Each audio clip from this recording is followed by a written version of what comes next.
Hello, students. Thank you for joining your teachers for this introduction to leadership skills.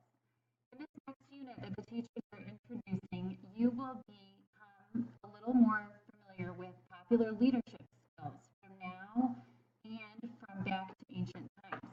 What your teachers plan to introduce you to tomorrow in class is some famous Egyptian pharaohs.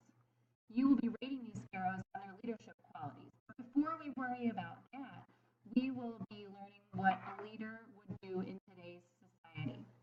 Briefly, I would like to show you this reflection form so you are prepared for what you will need to do after this lesson. You will listen to our introduction to leadership skills.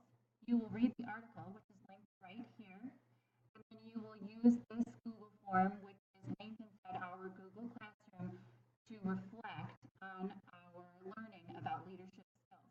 Please notice you will need to make a 3-sentence reflection on each of the 3 prompts.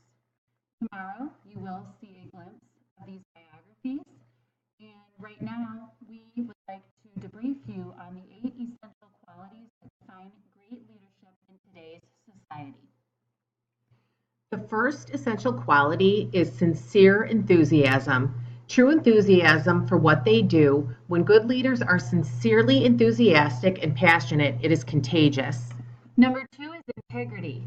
You need to give proper credit for accomplishments, acknowledge mistakes, put safety first, quality first, and great leaders always exhibit integrity at all times.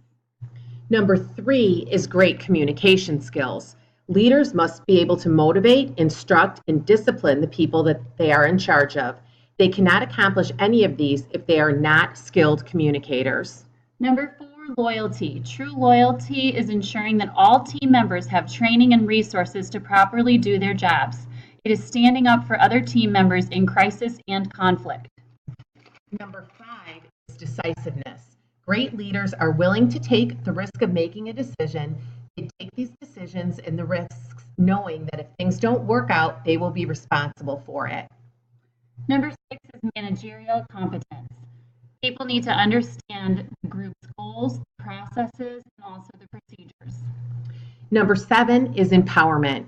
A good leader has faith in their ability to train and develop the people that are under them. And last but not least, number 8, charisma. People are more likely to follow a leader of those they like. The best leaders are well-spoken, approachable, and friendly. They show sincere care for others. Now that you have been briefed on these leadership qualities, you shall read the article. After reading the article, please remember to visit our Google Classroom and reflect 3 sentences each to the 3 prompts below. Finding the qualities that make a good leader, qualities that could make a leader fail or decline, and lastly, which of the 8 leadership qualities stood out to you the most and why. We look forward to revisiting this with you tomorrow and to introduce you to ancient Egyptian pharaohs. Thank you for visiting us with this introduction to leadership, then and now.